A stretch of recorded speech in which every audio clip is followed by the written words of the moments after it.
Hello everyone, welcome back to the channel. And it's been a few days since we applied Contact 121 to the daily driver. Since then, we've taken it out and it's now dusty and dirty from all the salt that's on the ground here in Chicago.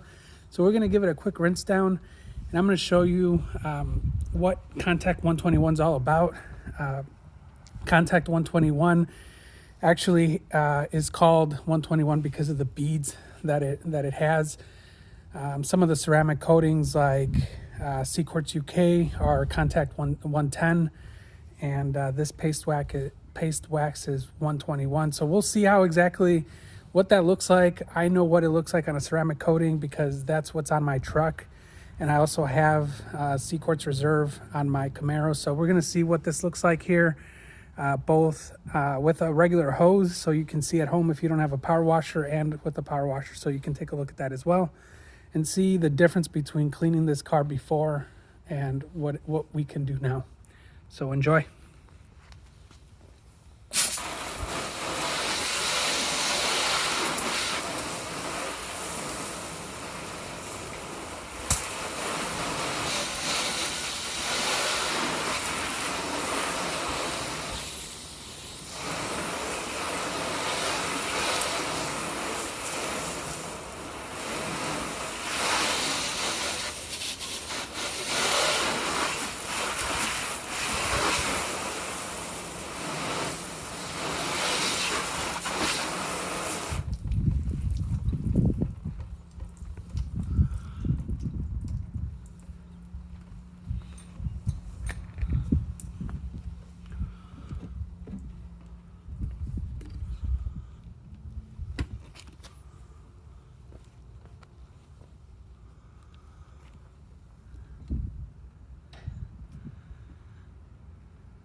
This looks really good.